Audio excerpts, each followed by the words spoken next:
up, everybody in Fan2Fan land? It is 10 o'clock, Wednesday, May 20th. We are here to talk sports. We are here to talk sports entertainment. And you know, I think half the show is dedicated to Mike Tyson. We didn't even do that on purpose. He's in the news a lot. I'm going to do a little quick unveiling really quick before I introduce our normal host, Calvin, from the West Coast, and Heidi. I'm going to do a little unveiling because we got something really cool that's going to be featured. You know, everybody's been talking about The Last Dance so much. So we had to go out and get the gold Michael Jordan Funko Pop. And we had to put that there. That's going to be featured prominently right there. We're going to slide that over because the Funko Pop row, as I think we're going to have to call it, is only the greatest people alive. I think we got to get The Rock, and I think we got to get a few others, Ric Flair, and that sort of thing. So, bottom line is, we are here. Welcome, everybody, to the new, and it's really not new, it's just this, but we are here. Welcome, everybody, to the show. If you are joining us for the first time, this is Fan2Fan, where we love to hear feedback in the chat, so make sure you are conversating in the chat. I want to hear everybody talking and saying everything. We're going to be talking and saying everything as we're going back and forth. It's your way to have your voice heard. If you haven't liked the video, hit the like button because that's how it gets sort of plastered all over YouTube. Also, if you haven't subscribed to the channel, subscribe to the channel because that is the most important thing. Hope you're happy. Hope you're safe. While we are here, let's get to the hosts. First, I'm going to go with my man Calvin from the West Coast. How are you doing, my man? How you doing?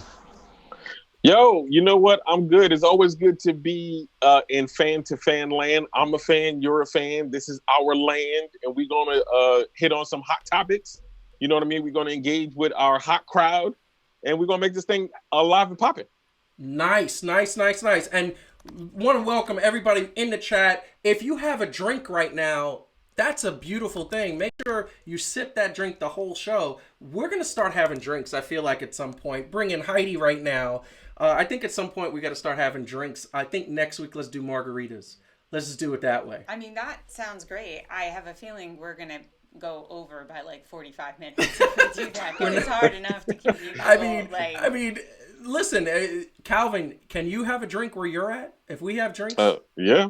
Let's get you a drink. Let's get me a drink. Get Heidi a drink. Lord. And then if we go over by 45 minutes, then we go over by 45 minutes. So we are definitely going over by 45 minutes to at least an hour and a half. At least an hour and a half. So I want to say what's up to Rob. What are you doing? I miss you, brother. And everybody else, feel free to say it and say what's up in the chat. Subscribe to the channel. Like. So we got a bunch of topics that are happening. A lot, you know, sports is happening, but the thing is that it's sort of happening, right? So sports is happening, but the thing what I will say is that if sports is happening, it's happening sporadically. It's coming back. So the topics we got for you guys, because one thing that never stopped was sports entertainment. Wrestling has never stopped. This week, AEW has their pay-per-view Double or Nothing. They have like 4 pay-per-views per year. They're trying to make the pay-per-views more special. We're going to talk a little bit about that. We are going to talk about guess who's refereeing for one of the matches? It's Mike Tyson. Okay, so he's in that segment, right? And then Mike Tyson versus Evander Holyfield 3 got announced July 11th in Saudi Arabia, which means it's going to be at some god-awful like afternoon time, but I guess they figure everybody's home, so why not? So everybody will be able to watch. I would love to watch it. I just don't want to pay the pay-per-view thing to watch. So we got a question is there going to be more shenanigans? Does Evander Holyfield have any more ears to like bite off at this point? I don't know. And then there's more Mike Tyson because we got a topic later on, crime and sports. There's a lot of stuff that I'm trying to understand. There's a lot of stuff that I kind of know but don't know. We have a resident social psychologist in the house, so she could say it from that point of view. Right? Calvin's like, yes. That's yes, good. Yes. And very much, we're going to talk about COVID and COVID coming back. So Mike Tyson is going to be like, I feel like he's in 75% of the show. I like Mike Tyson, by the way, and I want to say the thing that I love about Mike Tyson, and I want to get this video. I want to see if we could play this video. I said it last week. I'm going to say it again. Mike Tyson smoking that giant joint in Jamaica. That was fantastic. It was the funniest thing I ever saw. I thought he was amazing. But I mean, Mike Tyson, you knew Mike Tyson in the 80s. Like, everybody knew Mike Tyson. Mike Tyson was the best and could have been the best if it wasn't for his trouble with women. But what do you think about Mike Tyson being 75% of the show today? I mean, what do I think about it? I think that maybe we should... Well, I mean... Did you have a drink already? No, I think maybe it's a little too much Tyson, but then again, if we don't talk about that, we're going to end up talking about AEW so much that at this point, I think we need a paycheck from Tony Khan. We actually do literally talk about AEW. And we do talk about AEW from a very honest perspective. Oh, it's like, but we honestly love it. So again, but we love it, but we're objective. Like, we say when they're doing things wrong. It's like, for example, Calvin, what is the women's division? Trash.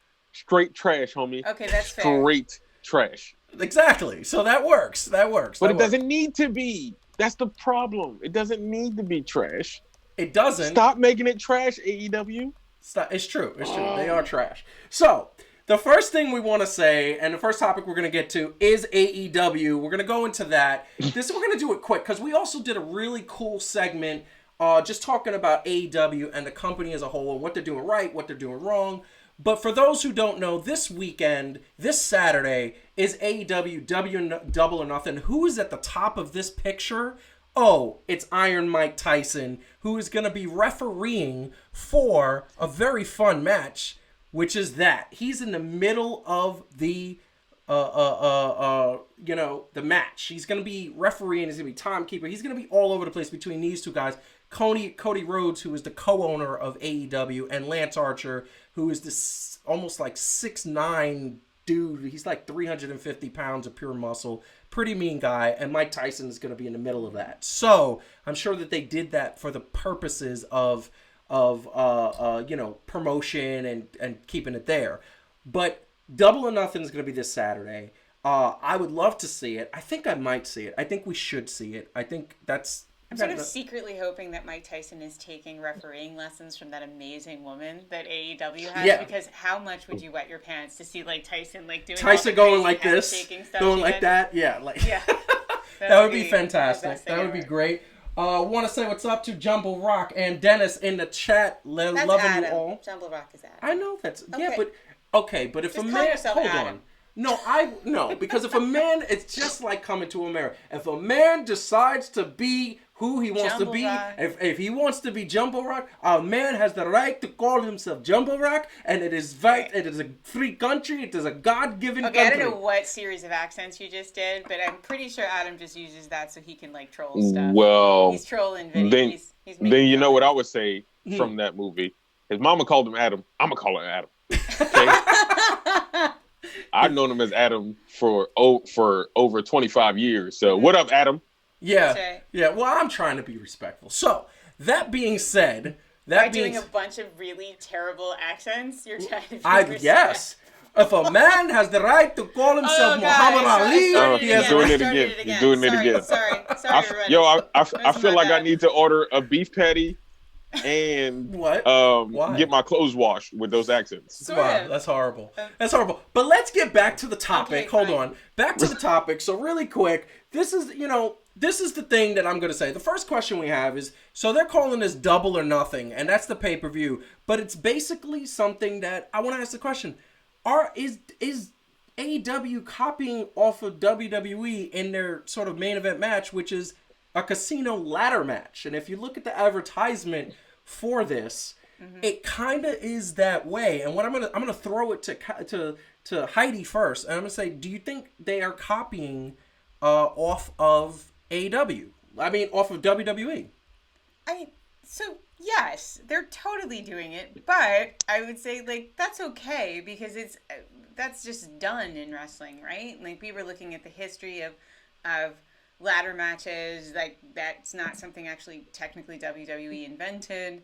No, that came you from found out the Stampede, history of that, wrestling actually. in I was Canada. Yeah, Bret Hart brought it to WWE when it was WWF. Yep. And then, what I love about this, honestly, because you told me this, which I didn't know, was that Jericho is actually the one who brought the Money in the Bank to WWE and then never got to win. Mm-hmm. Like, it was his idea, and he never got to win. So I'm, happy for Jericho. Like, good for you. Bring it to AEW. You were underappreciated. He brought it to AEW, and I love that because, like, he deserves, like, why not use it? It's a great concept, but Calvin, you think they're copying, and I'm going to actually get that picture while you're saying this because I want to give the fans sort of, like, the perspective. But do you think they're copying off of WWE? And if so, do you have a problem with it? I think they're... Yes, but is a reluctant yes, because what other choice do they have? The WWE has had such a stranglehold on everything and taken the idea so much. I'm going to liken it to Vince putting out the XFL, right? Yeah. What else do you have to go off of as a base but the NFL? True. And then try to tweak it and make it your own. So in a way, yes, but I'm not going to be one of those people that's like a WWE mark and be like, oh, AEW can't come up with nothing original. Yeah, well, you've been doing it for 30 years, Right. But wad.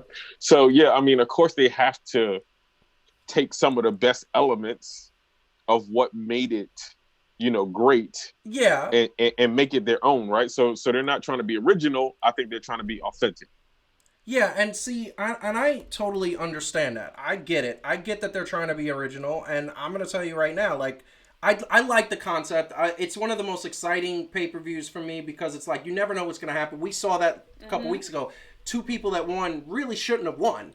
But you see... Yeah, it's crazy. It was so crazy. But the thing that I look at is that, like, they're doing something original. They're doing something sort of original. There's a lot more viewers that are going to be in it. And what happens is that there's going to, instead of 6 people, which I think WWE does, they're going to have 9. There's going to be a mystery entrant. I think Calvin said it right. There's tweaks, right? They're doing little changes, and frankly, I think probably don't mind the idea of pissing off Vince McMahon. They should. They shouldn't. What did they do? The Bash at the Beach or the beat? Like the Bash at the Beach, which is a WCW WCW property. Some of it I think is a little bit on purpose, and that's fine. Right? That's what WWE did to WCW in the 90s. They pissed off. That's actually part of wrestling's culture, right? Is to mimic things like if you how many times do we hear so and so is Stone Cold, right? Like Becky Lynch is the female Stone Cold, Kevin Owens is like the new Stone Cold, like everybody, that's part of wrestling too, is kind of taking the best of something and then trying to tweak it a bit so it's yours. Exactly. So like the picture we have up here is for the contestants, and by the way, it is the Best Friends, Lucha Brothers. I forgot about this gentleman. Calvin, give me the dude half painted face. What's his name?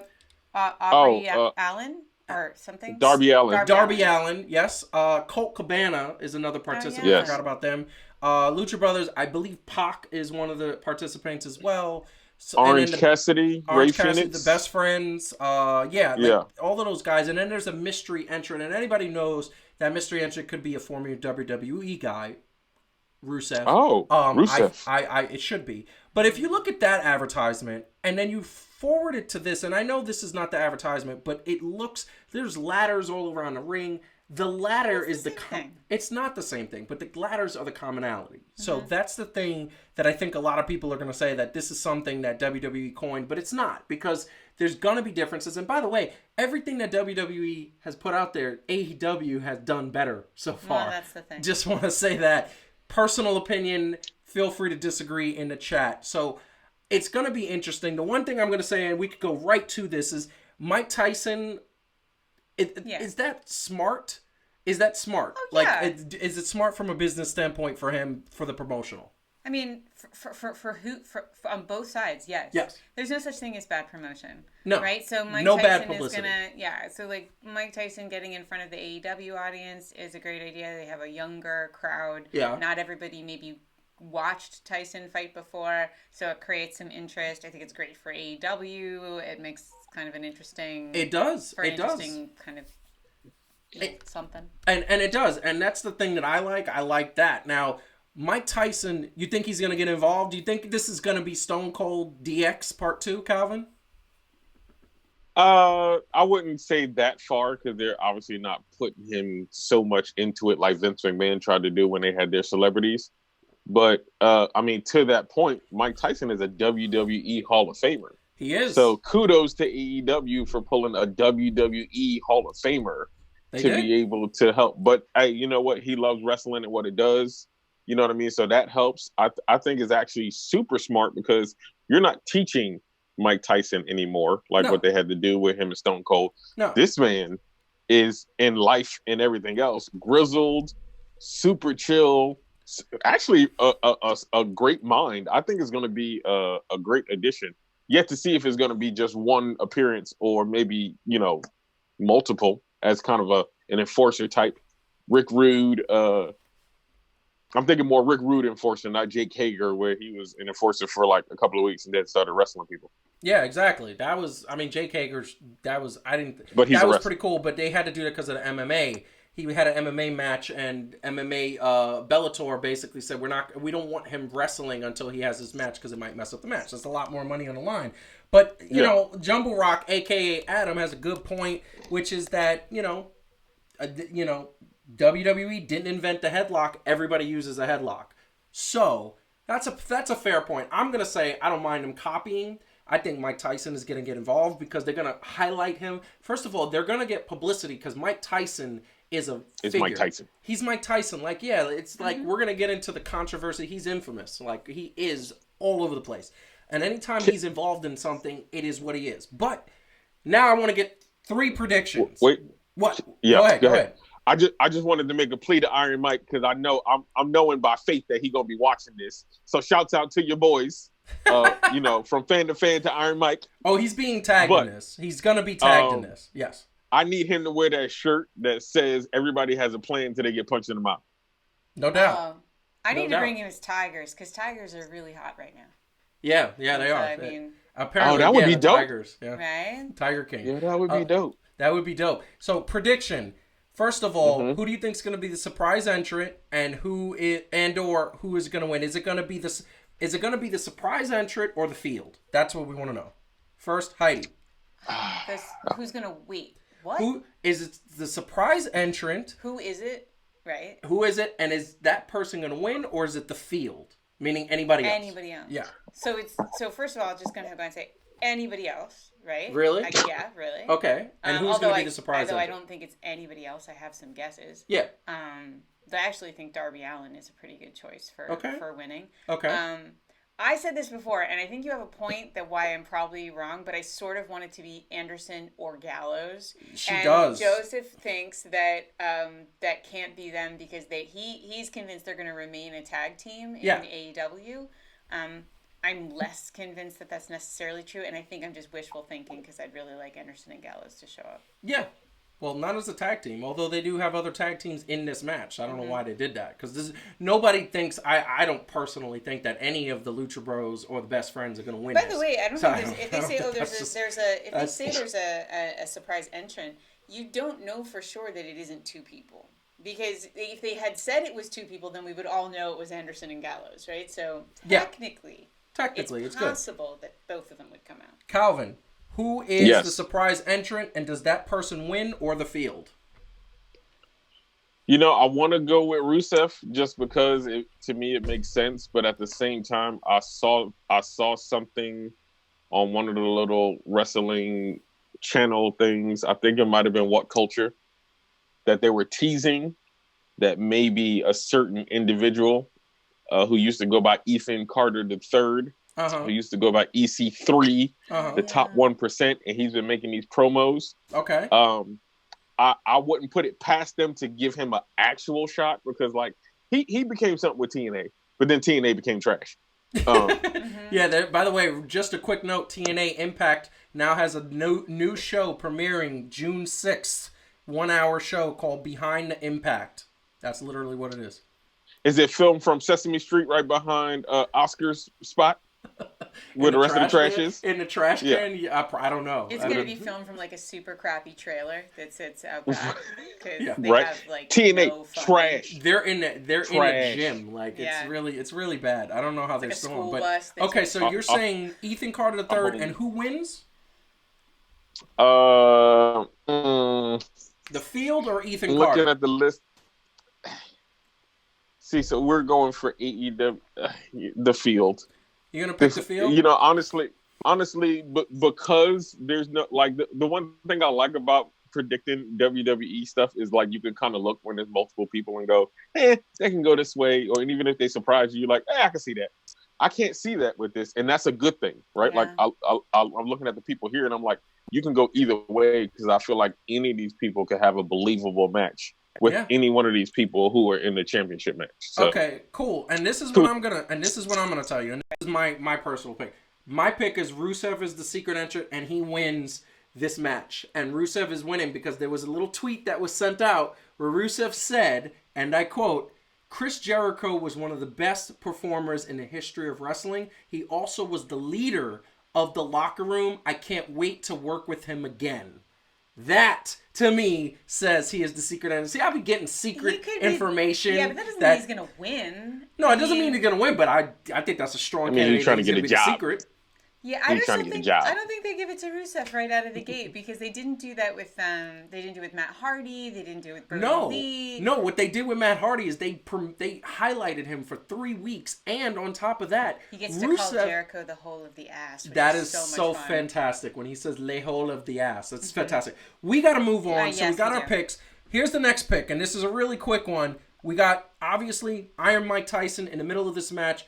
Cody Rhodes, for those that don't know, don't really follow AEW, he can't win the World Heavyweight Championship, so he's in the finals for the TNA Championship, which they're sort of their mid-card division. Who wins this match, and does Iron Mike Tyson have a deciding factor? Quickly, Calvin, what is that? What is your decision? I think Cody Rhodes. And I think Iron Mike probably has something to do with it because Jake the Snake is there. So you can't act like he's not going to be a presence at all. You know what I mean? Sense. So, yeah.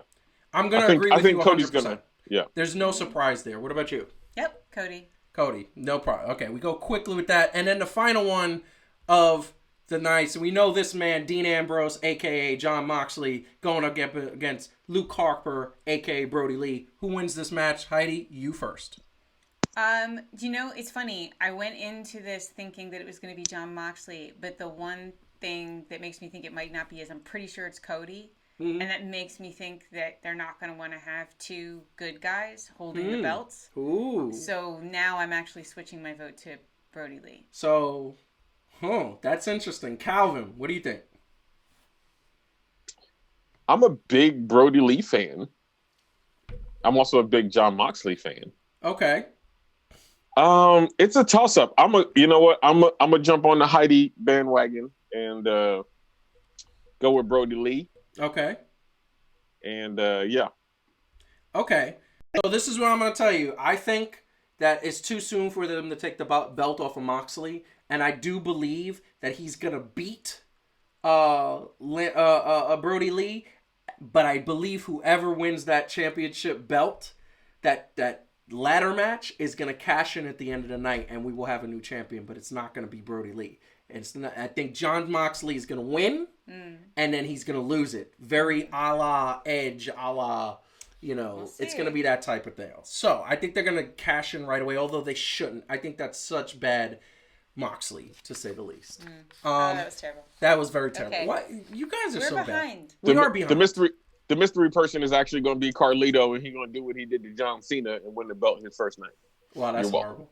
Now you just came out of left field. I don't even know if people know who Carlito is. I think the mystery person is Hornswoggle. Is he alive? He's alive. Okay, good. Listen, well, he's a product of the genetic jackhammer. Small person. Let's not go there. No, but that was very like what happened? It was like a while ago, and I mean, just one.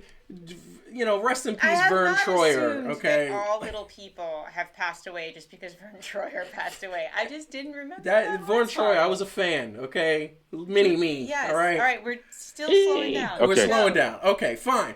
that being said, we're going to segue into what is the next topic. And once again, we're highlighting Mike Tyson because Mike Tyson is in 75% of the show. But before you do, if you're watching at home, hit the like button. Make sure you hit the like button below. Subscribe to the channel if you have not, because we're going to have more content like this, including a boxing segment coming up. But we're going to definitely reach out to Isaac, who is our resident full contact sport expert. He is actually going to do an interview. We're going to have that up in the next couple of days, so that is going to happen. But in the meantime, we're talking Evander Holyfield and Tyson 3. That is happening. This is what is going down. It is announced July 11th in Saudi Arabia. I mean, the last time this happened, ears got bit off. It was a lot of psychotic behavior. The one thing I will say, since that happened, is that Mike Tyson has calmed down a lot. He smokes a lot of weed. He's just a chill guy, I think, age and wisdom. But when it happened 20 years ago, I mean, everybody had to lose. Like, did he just bite his ear? And yes, he did. He took a nice chunk. Like we said this last week. I believe that this is a situation that people are just. There's nothing more to look at in boxing. Like, boxing is just kind of, what do you have? Like, we're going to see Fury and Wilder part 3, 4, 5. Like, there's really nothing in the heavyweight division. But I'm going to show a little video. Last week, we showed the video of Mike Tyson. For those who weren't able to see, I'm going to show that again. Stop! KO. Stop! KO. Stop! KO. Stop! KO. Stop! KO. Stop! KO. Now, for those who were watching that clip, that was actually 3 separate combos. He looked good. And that's my opinion. And we talked about it last week. We're going to ask that question again today. But also, we got to see the other side of the coin. The other side of the coin is very, like, it's definitely a situation that you say to yourself, okay, this is what's happening. The other side of the coin is, guess what? I would say that Evander Holyfield, how does he look? Well, we got that. I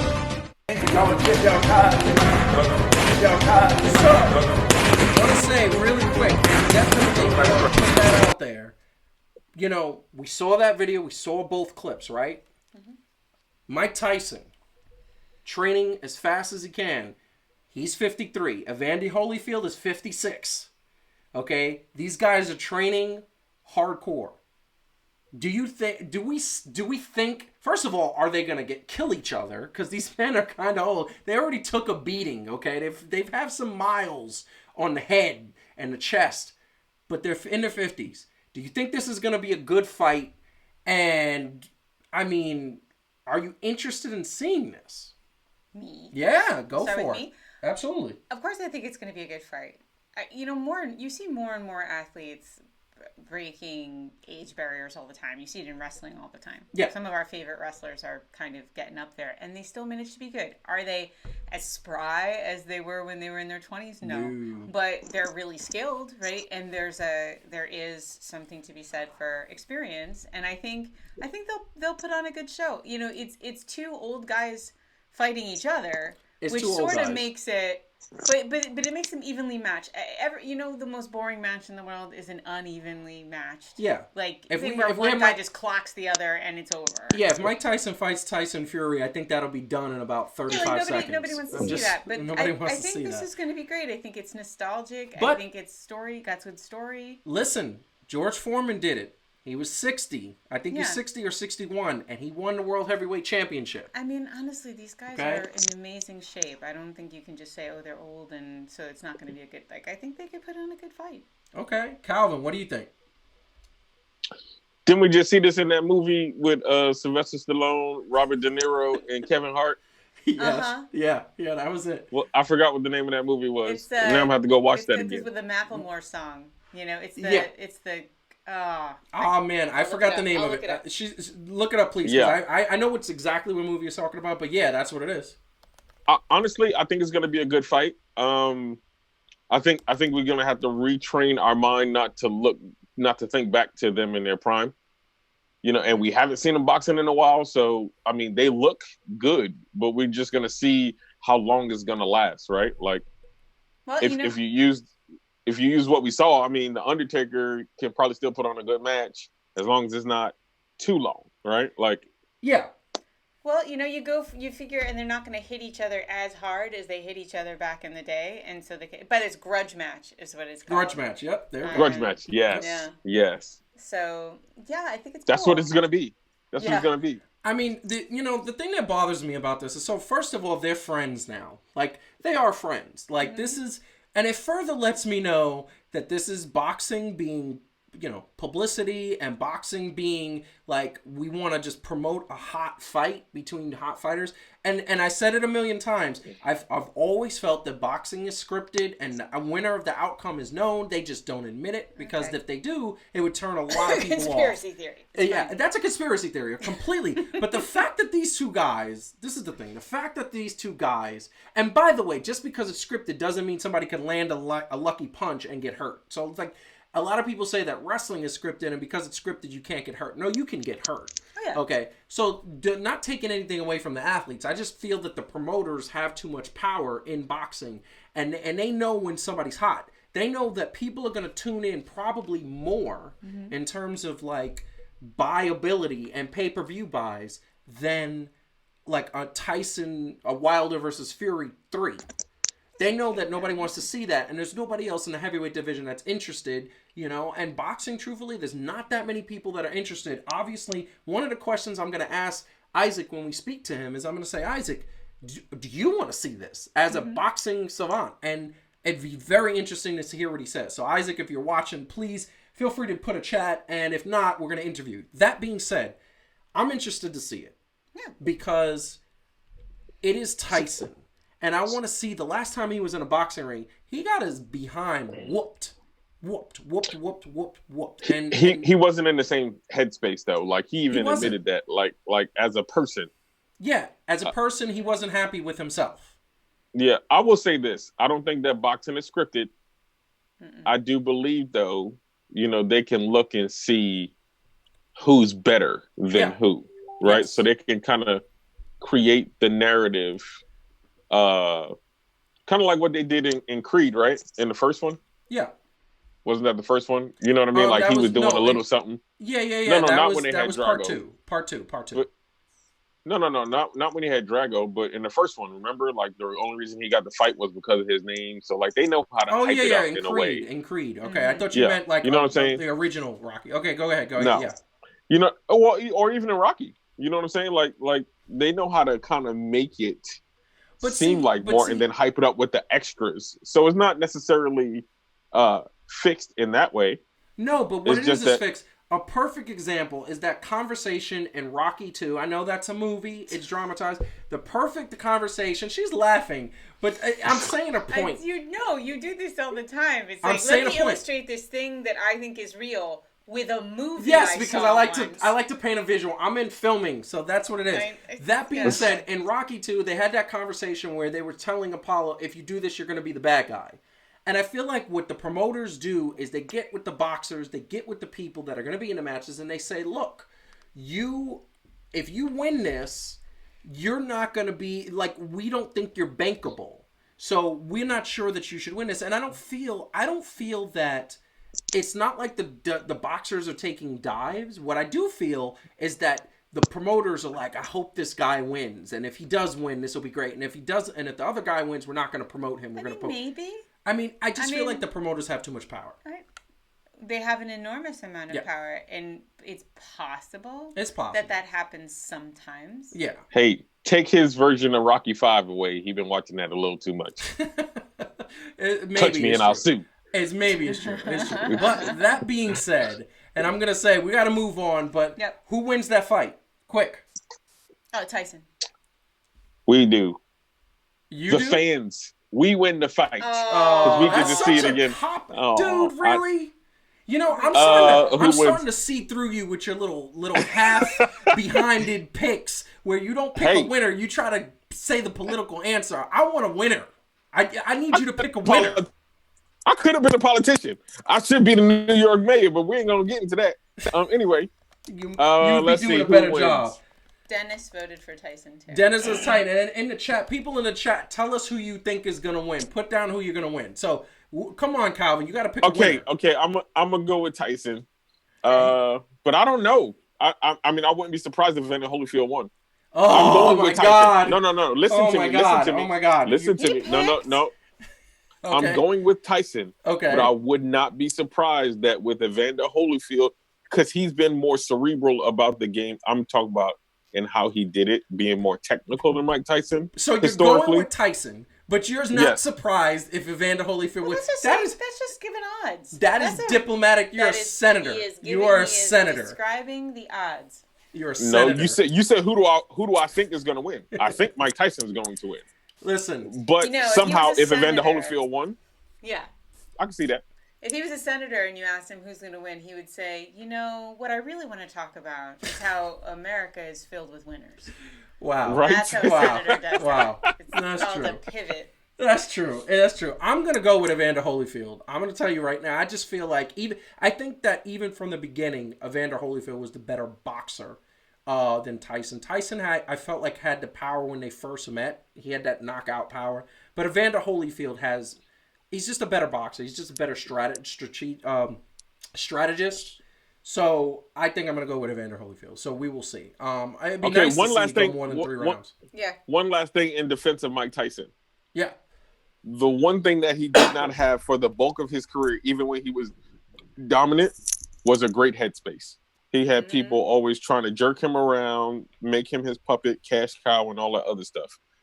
Granted, he made the decisions that he made, and I know we're going to get into the whole crime and sports thing, and we know that he had a troubled past. Yeah.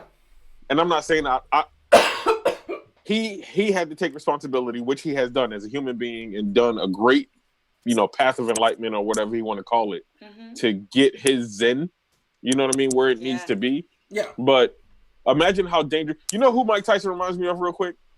The Hulk.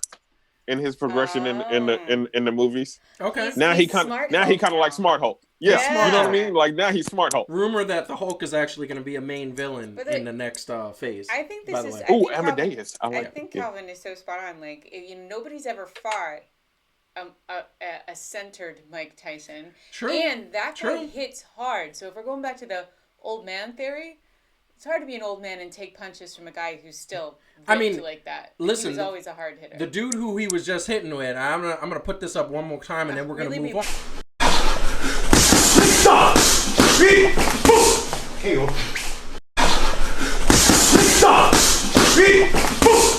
Now we're on to a little bit of a darker topic. Once again, people, if you haven't, please hit the like button, subscribe to the channel, share, tell a friend, and follow us at Fan2Fan Show on Instagram, Twitter, and Facebook.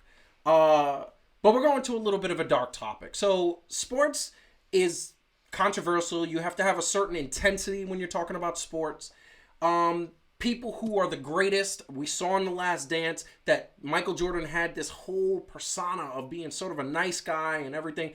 But he was a bit of he was a lehole of ass many times to many people on his team, and they loved it for it. And look, he won 6 championships. He's 6-0. He is the GOAT, as you could tell with the gold Michael Jordan dunking. That being said, that intensity has led down a path of just negativity in times. Now, the story broke over the weekend that Giants quarterback Baker and I forgot his name, Quentin Dunbar. Both of these guys were at a poker game about a week and a half ago, and basically things got heated, and that led to armed robbery, and the guys getting really upset, and the guys basically saying, "You're going to give me back my money," and guns were pulled out, and things were pulled out, and charges were filed. Both of them turned themselves in. Both of them denied the charges. Apparently, as of yesterday, the people who filed the charges are recanting their statement. So both football players' lawyers have said that, it's going to be dismissed. Now, I've been in poker games that have gotten out of control. I could see where this happens. Things haven't gotten out of that control. But you lose some money. You lose a game. It gets a little heated. be a good sport. But that being said, I want to take a look at sports and crime. Like, a lot of times there's been a lot of people just like having some bad moments, making bad choices, things that have happened. And, you know, I'm going to put up some faces and put up some people that are going to be that. And one of the things that I say is the first person we go to, Mike Tyson. We all know Mike Tyson's rape charge that he was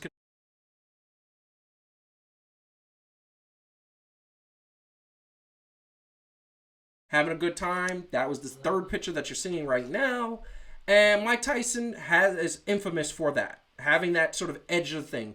Jose Canseco, who was convicted of battery, assault, rape. Once again, another one. He was also convicted of being a drug trafficker. That was happening. So definitely that has been something that's happened. Plaxico Burress shooting himself in the hip with a gun that wasn't on the safety in a nightclub. That gave him 7 years. He only did 2 years, I believe, and ended his football career. And it was very sad because he was very promising. Michael Vick with the dog fighting.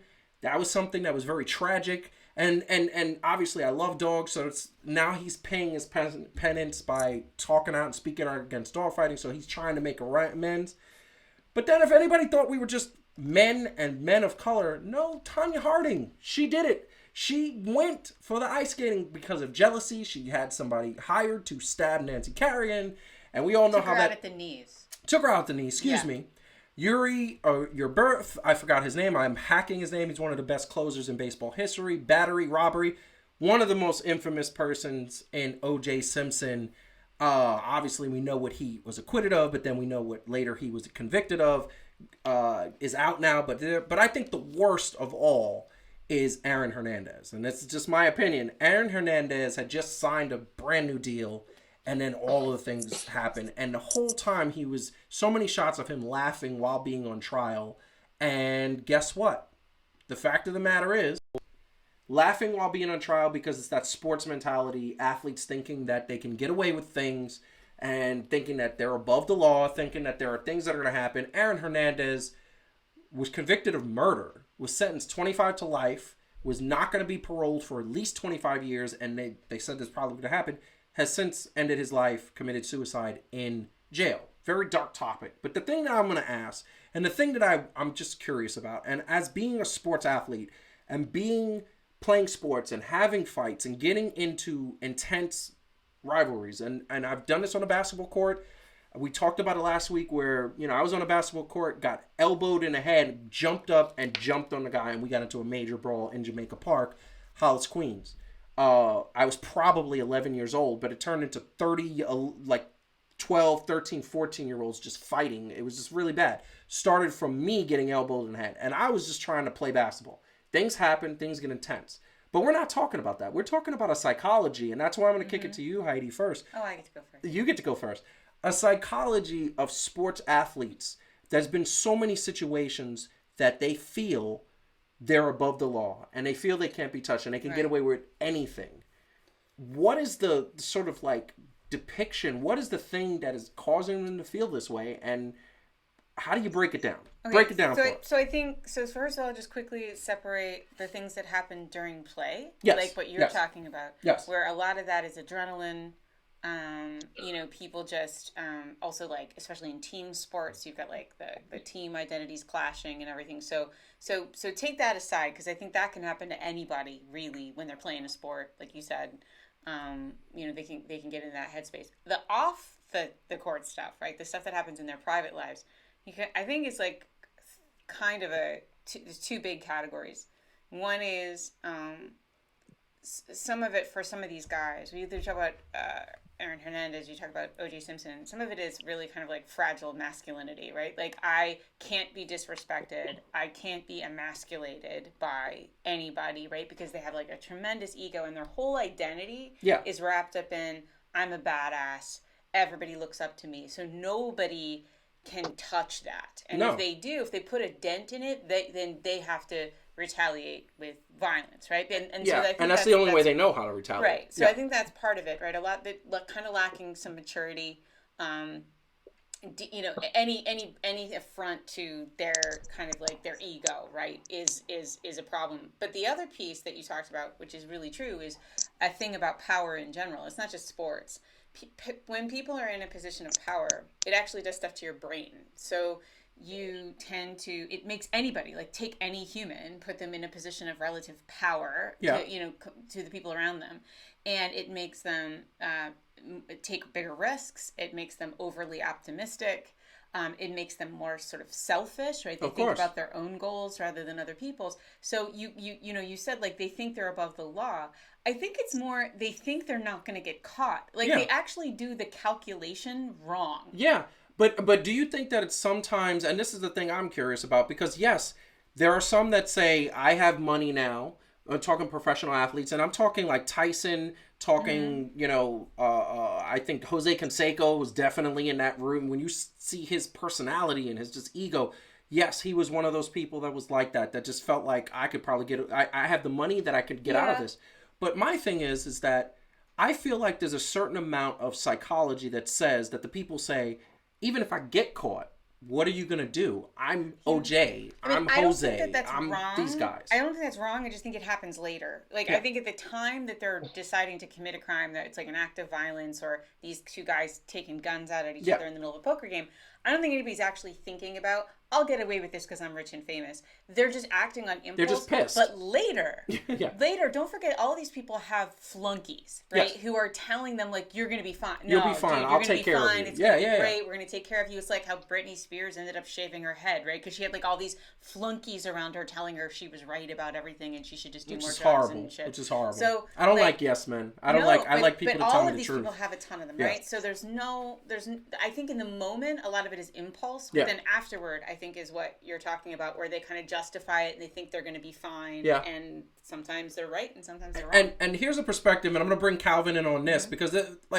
Calvin, me and you grew up in poor neighborhoods. We grew up in places that would be considered, a lot of people would be considered the ghetto. All right? Mm-hmm. And dudes in the ghetto. You know that if you do something that they don't like, they're going to pop off it's going to be a fight. It's going to be some sort of, at least an argument, at least yo, what the blah, blah, blah.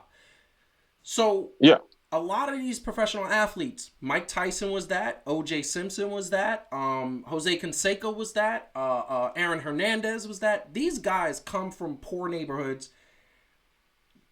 Are you thinking that that's affecting, that they get the money and they're not changing? They're just like, well, I'm from the hood. You're not going to take my respect away or my rep. You're not going to take my reputation away. You're not going to disrespect me. I'm going to be the man and blah, blah, blah, blah, blah. You think that's a part of it? I think it could play into it because I think there's part of that mentality of what it takes to grow up in the hood. And we know that there's a different... there's a different set of rules almost, right? Like when you're in that hood environment than when you're anywhere else. I know that from personal experience, right? Growing up in Brooklyn and then being able to travel different parts of the world and engage with different people, you start to realize that, I can't navigate this way. Well, sometimes it's like that, right? Because I went into the Army. So I realized I can't navigate that way. The problem, I think, sometimes with some sports is that not only themselves, but how many other people that's not their flackies or their lackeys or their flunkies. Yeah. I don't know what I was getting ready to say.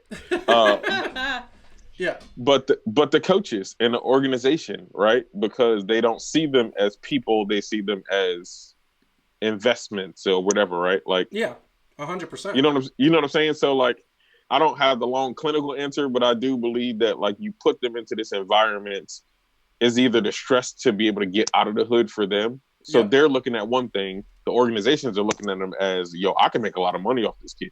Yeah. Right?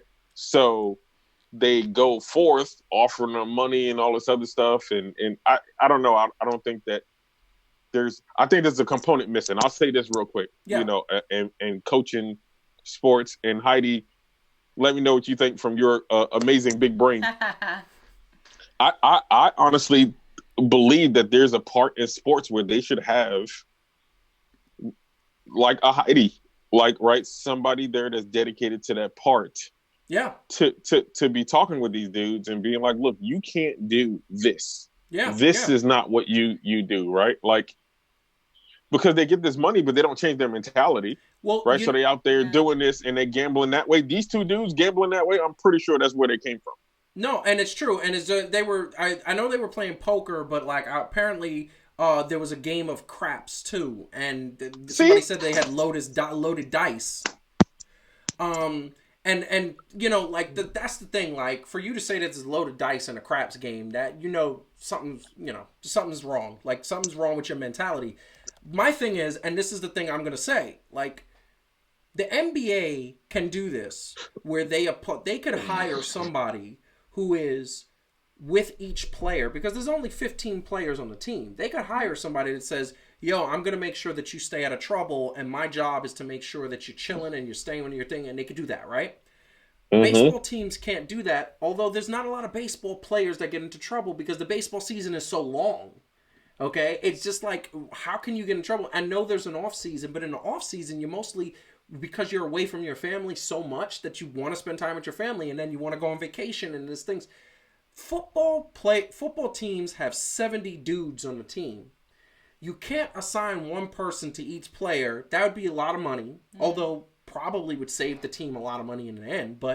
And what it is that you are designed to be in a sport that is about hitting, is about being tough, is about being the top of the mountain. And I feel like what happens is that, because when I was looking at the list, we had a list that you actually sent me that basically said all the players, all the professional athletes that have been convicted of something or charged with something serious. And I would say 60% of the names on the list was football players. Yeah. Baseball had like 10. Basketball had like 7 players. Tennis had 2, which was shocking to me. Ice skating had 3, one of them Tanya Harding. But football had close to 70. Mm-hmm.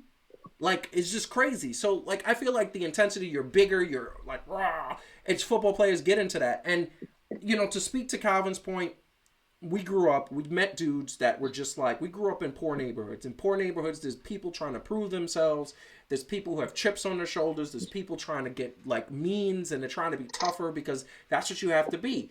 But when you get that money, you don't know how to change. There's not a psychological flip of the switch of, oh, I got money now, so now I'm going to act somewhat civilized, you know, where I'm not getting in trouble. So there's a psychological thing. I feel like, you know, that's why I find the Aaron Hernandez thing so tragic. He had his wife, he had a kid, he had friends, and that still happened. You know what I mean? And it's a sad tragedy because he had just signed a $25 million contract with the New England Patriots. They were going to win championships. Like, you can change your circumstances sometimes all you want to, but if you haven't changed, there you go. It's the personality. Yeah. Right? Then that's going to be super detrimental. And I'm pretty sure there's a nature versus nurture conversation in here somewhere. Yeah. Love that class. Right? I mean, that plays into it. And I mean, I lean on the side of both plays into it. You know what I mean? I never leaned one over the other. Yeah. But I mean, it's interesting because I think it's so multifaceted. And I would say you're right. I wouldn't necessarily say a person for every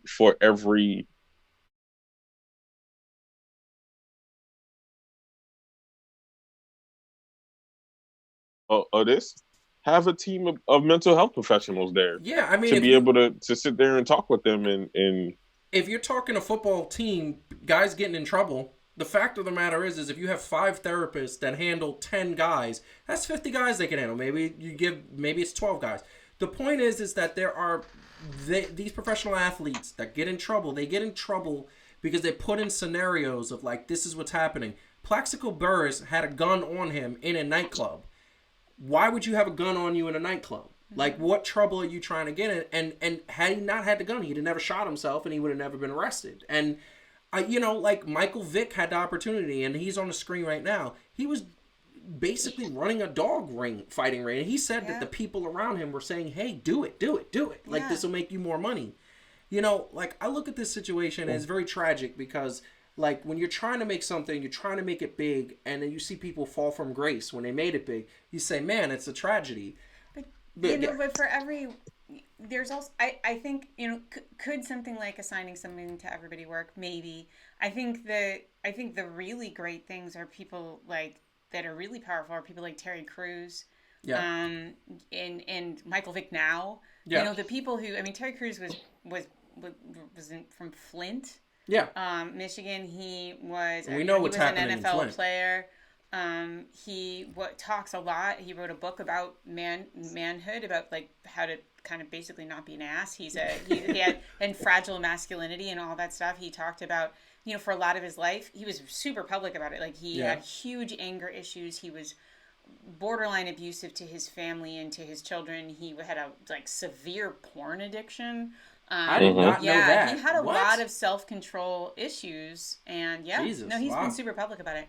And I think it's awesome because he's talked about the work he had to do on himself to get to be the man he is, to the point where now, you know, he was one of the few men who actually spoke out about being sexually harassed by another man. Yeah. Like, so he's, people like that teach people, I think men and particularly men, because a lot of these issues are men, in sports, need role models they can relate to. Yes. Like, they don't need me, they need Terry Crews. No, like, and true. I mean, I can be helpful, but like and here's the thing, you're absolutely right, because I always say, and I think it's happening, I tell you this all the time, talking about your problems, whether it's a venting session, whether it's just getting something off your chest, whether you're talking to yourself. Now, the problem is when you talk to yourself, don't answer back. That's when we need to call somebody. That's when you become Gollum. Yeah, basically. Okay. Yes. That was great. Like, he talked to him. He was like, "Breathe the precious, like the precious." Yes, we do. And I was like, "What? Yeah, Whoa, dude's exactly. nuts." But you could vent to yourself. You could talk to yourself. And when you talk about issues that are real, talking about, like, you have somebody who comes out and says, "I've been through this, I've been through that," it helps. And especially when you have a platform, it helps not just like hundreds of people. You got a platform like Terry Crews, thousands of people. I know so many others that talk that way. But this is a conversation here at Fan2Fan. We love to talk about the issues. And, you know, why not talk about the issue of crime in sports? Because it's happening, So, and hey, it happened over the weekend. Let me bring up one person who, you know, to your point of everything, turned everything around because he got somebody at a crucial point. Allen Iverson. Oh yeah. That's right? a very He good was thing. We heading love down. Allen Iverson. But he was heading down a horrible path, right? So before the Hall of Fame, he was heading down a horrible path. He really was, until his coach pulled him aside, right? Larry Brown. And then he had the family, the male family friend that also, you know, was very real with him. And I think that's also, I mean, a thing. And I know we just talked about sports, but a lot of times, by the time these guys have this skill, right, the skill set that they have and the aptitude for sports, they've already been failed as kids by having a lack of positive male role models in their life, right, during the formative years. It's true. And so you get people trying to help grown men when people didn't help them as kids get over and learn the basic things that they needed to do to not be able to make those. Some of them I would just classify honestly as stupid mistakes. Yeah, right? And it's bad choices, stupid mistakes, but it's like you need those male role models, and I think if you don't have it, it's a lot tougher. Like me, as somebody, I am somebody who didn't really have a male role model, but did. But you know, when you think about that, and you're trying to find your way as a man in this world. You know, women have it tough. They have their own set of issues. It's a whole different ball game, and fathers are important for daughters to be self-esteem, courage, things of that nature. For fathers are really important for boys, because that they show us how to be men. And if you don't have that, you're kind of just making it up as you go along, which is not always a good thing. Mm-hmm. So that being said, definitely, if you love that conversation, let us know in the chat. Like the video, share, tell a friend, at Fan2Fan Show on social media, as well as subscribe to the channel, because we need that. Getting to the last topic of the day, then we have to do an honorable mention. So there were some sports that came back. You were super excited. Wow. Because your home country, even though you're American. I am indeed American. But by culture, America. German. America. And I just like to say, as the true president used to say, Bundesliga. The Bundesliga, the Yes. German professional soccer league, has come back without fans. Without fans, and they're but they're doing pretty playing. well. No positive test results. Not that I'm aware Not of. yet. I mean, they're tested regularly, Yes. like the Premier League, and Yes. so far so good. They're playing without fans, And they're playing without fans. And by the way, that's not totally uncontroversial. Some of the Germans are not happy about this because part of why the Bundesliga came back as quickly as it did was because they basically were going to lose out on, I think, something like $300 million in television fees, that if they didn't come back and start televising their games, they would miss out on that money. Yep. So some people have thought, like, okay, well, we can't have daycare centers open, but you guys can play. And there's a little bit of a mix, but I think in general, people are just happy to have sports to watch. No, and and it spoke to our host and our soccer expert Brian earlier, and he was saying that the other day he woke up at 8:00 in the morning to watch German soccer. He was also very proud. He wanted to let me know that Costa Rica also started their league as well, I believe. So sports are coming back, especially soccer, but the Premier League also came back. The problem is, and for those of you that don't know the Premier League, obviously the Premier League is in England, if I'm not mistaken. Yeah. And the English Premier League has a ton of teams that we're familiar with. Man U, Arsenal. I feel like there's a few others that I'm leaving out, and many. I mean, they're on the screen right now. Feel free to check it out. The Premier League, I've seen some of these very Chelsea, yes, that's another one that's very famous. Yeah. Bunch of these players that are hugging, tested positive for coronavirus. And the problem is, now they have, according to reports, 6 positive players on 2 different teams. It's not players. It's not all players. It's not all players, okay. It's club members. So some of them are managers. Yes. And other, like, assistant managers and things like that. But at least, I think at least 2 or 3 of them are players. And the thing is that for that, now we're talking about COVID, and we're talking about getting sports back and getting back to where we're not infecting or causing another outbreak. So now we look at that and we say, okay, what's going on? Like, the soccer leagues came back, and the soccer leagues came back to the point where you got a bunch of positives. And this is the thing I'm going to say. Like, I feel like, and we debated this earlier, baseball doesn't have this problem, in my opinion, because you can tell baseball players the only time they interact directly is when they celebrate a home run or they're sitting on the bench, which you can spread them out a bit. You're tagging someone at the plate, but barely. But barely. That's using a mitt. But they're spread out. But the fact is you just tell them stop. You could go like this, like, oh, RBI, yeah, do that. They maybe also need to stop spitting. And they need to stop spitting, and they need to stop doing that. Like, anybody who spits should be fined $1,000 every time you spit. That being said, they would stop that very quickly. It's going to hurt. Yeah, like, break the habit. But now, you're talking about soccer. Soccer is a sport that you have to tackle somebody. You have to go with the arm and bring the arm and bring them and knock them and get into them. You're sweating. So obviously there's bodily fluids. But you know what other sports like that? Basketball. Yeah. Basketball, we know that in order to play basketball effectively, you have to drive down the lane. You have to try to swat that ball. You hit the hand. Sweat is going everywhere. People are coughing. People are sneezing. It's a very vivid picture. I love painting a visual picture. You really and are. by the way, did it without movies this time. I'm a little grossed out. Wow. Wow. So I just want to say I like to paint the picture for the audience. Yeah. Jesus.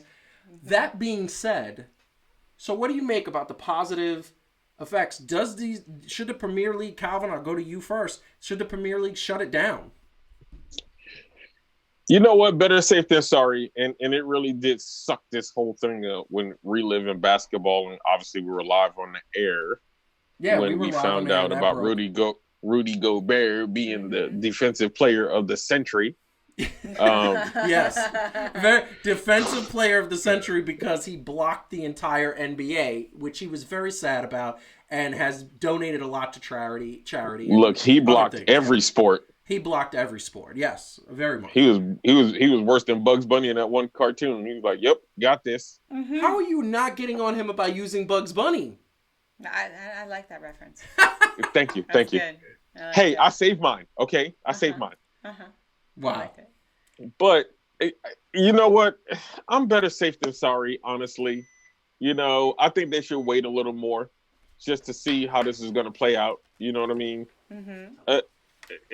At the end, for some of these people, money is going to be what talks, especially when you're talking about soccer, because you know how the commission is and all the other stuff. But I would hope that they would be safer, because, you know, and I hate to be one of those guys, but like, ask Carl Anthony Towns if he'd have hoped that, you know what I mean? Yeah. That they'd have been safer and things like that. So I know we can kind of get into the numbers game as a whole, but it really sucks for individual people, you know, to lose somebody to something like this, especially. So. Yeah, I mean, I don't disagree. I think it's super important to have a really good plan. So the Premier League, so the way the Premier League is handling it is, you know, they're testing everybody twice a week.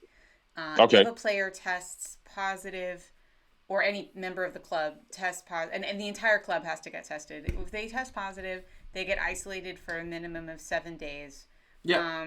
And here's what I'd say. I think it's super important if players have an underlying condition, or someone close to them does, that they're not penalized for saying, look, I'm not going to play. Just like with WWE, Roman Reigns. Yeah. Not to bring up wrestling again, sorry, but like Roman Reigns said, like, you know, look, he's a leukemia survivor. He has young children in the house. Don't apologize for bringing up wrestling, He's new babies in the house. You know, this is not something he can do. I think so I think it's really super important for people to be able to opt out if they feel like they're at all at risk. The flip side, I'd say, though, is if they want to play, I don't care about the money the owners make, but there are a lot of people employed. We said that, by the way, a couple weeks ago. By all of these teams. Yeah. And, you know, people say, like, oh, it's great, it lifts morale. I mean, it does, honestly. Like, there's a mental health crisis in this country, and, like, every other one, because people are, like, sort of desperate for a return to normality. So I think there is some value.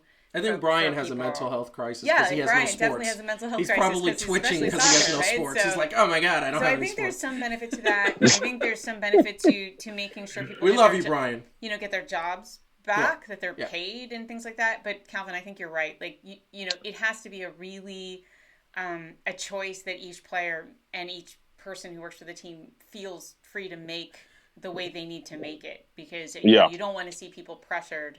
And so, like, you have to come back to work, basically, and then get sick, and then that's a huge tragedy. It is a huge tragedy. I think that, you know, for me, I think that the thing that definitely comes out is you look at the fact that, you know, in order for sports to come back the way it needs to come back, we need absolute testing. We need a way to separate the people who are there. We need a way to show the people who, you know, like, that they're putting the fans first, putting the players first. There's families outside of the players.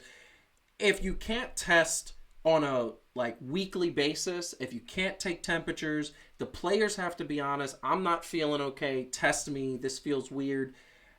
Look, sports is going to have a problem.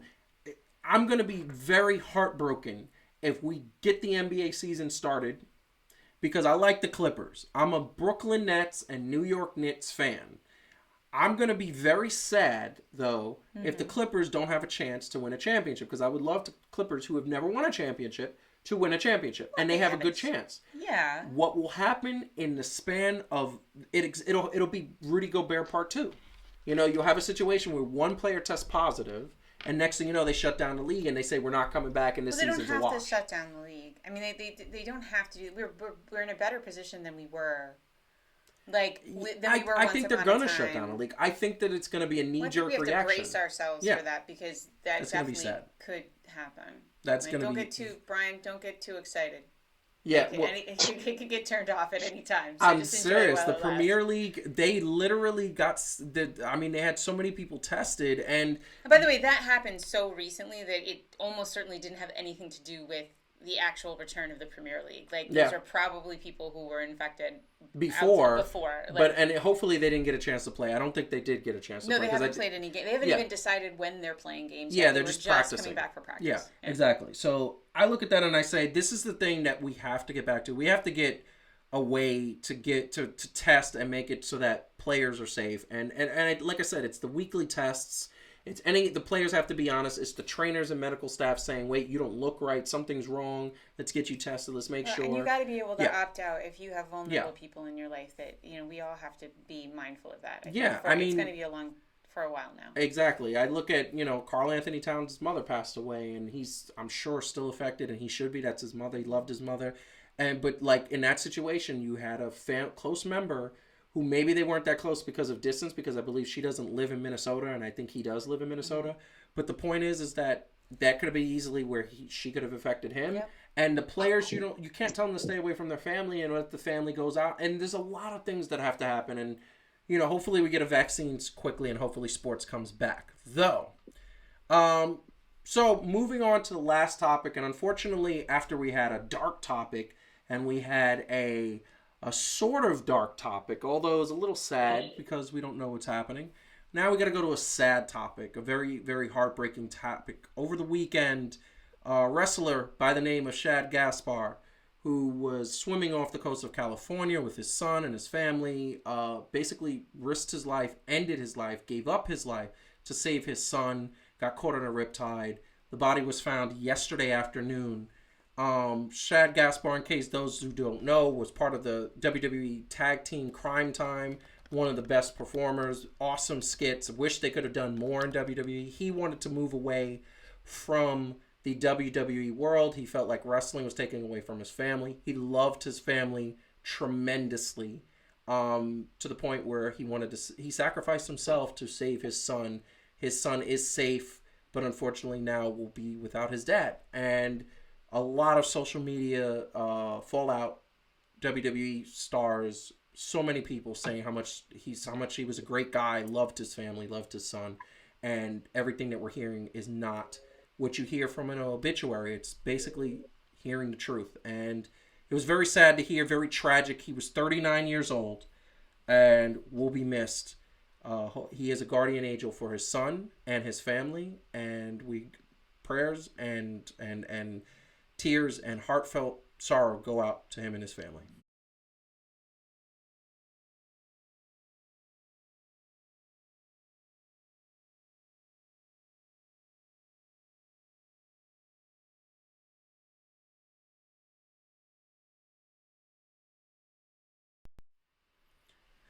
Very sad, very sad. And I love that picture of him. He looked like he had such a great smile, great attitude. Very sad. It's tragic, just like Kobe, just like so many others that we've lost this year. So, anything you guys want to say about that?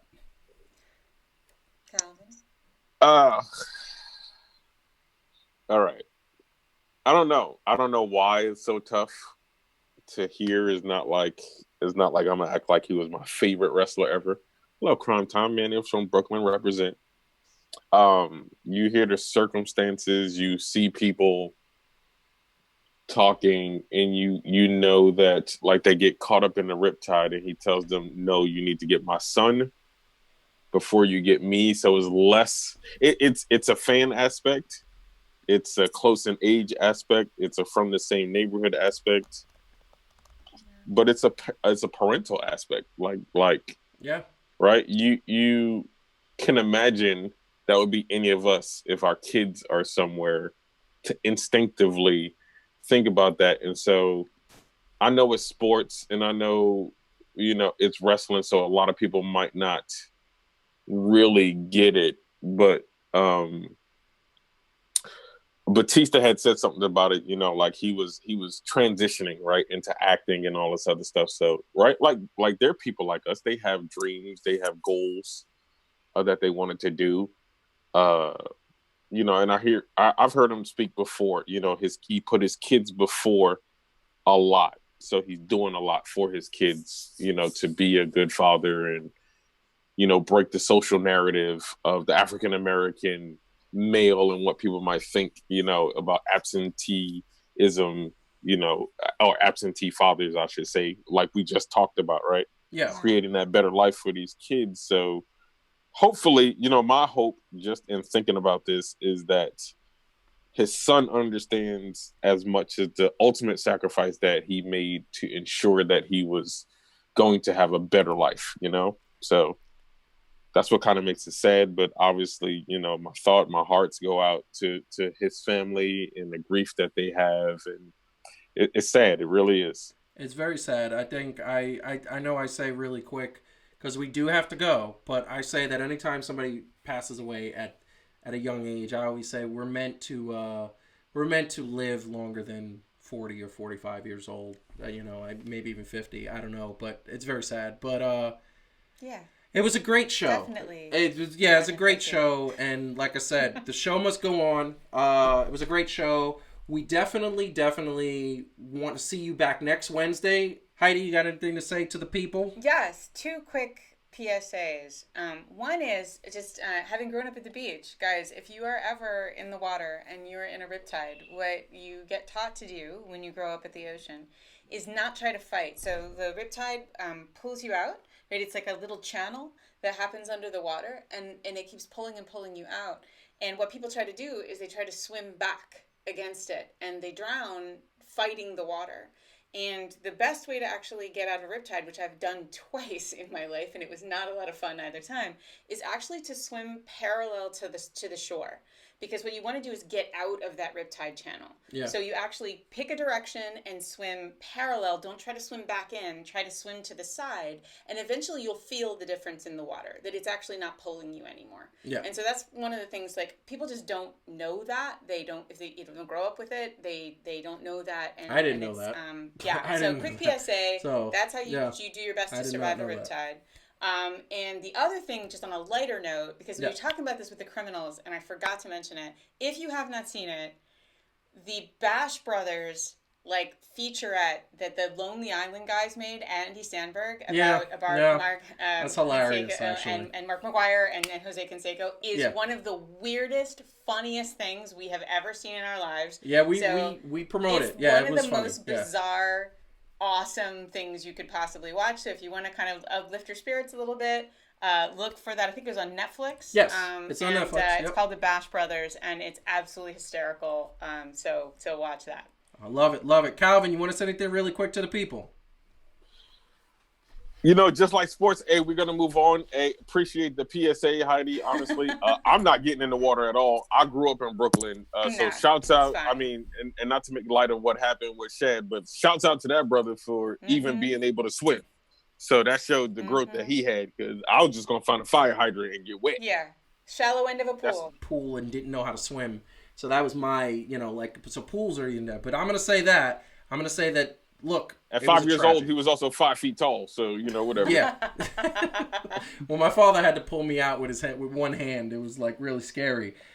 That being said, at this rate, we're not going to be able to do anything. I don't want to get in helicopters. I don't want to go outside and catch a virus. Stay seated. That's our advice to you. And now I can't go to the beach. Yeah. That being said, we want to thank everybody for tuning in this week. It was so much fun. I know we've gotten to some serious topics, but we try to have fun while we're doing it. That being said, next week we're going to be live, and we're going to have some more topics, some more content, some more fun. Heidi, your show. 3 things to do. We're getting to it. No. It's coming. It's coming. We keep plugging it in, but we're getting to it. That being said, we want to tell everybody to stay safe, stay healthy. Please join us next week, same time, 10 o'clock, on Execution Entertainment Media YouTube channel. Follow us at Fan2Fan Show on YouTube, on Twitter, Instagram, and Facebook. And please, if you haven't already, subscribe to the channel, like the channel, share, and tell a friend. Until then, peace out, stay safe, we love you all, peace.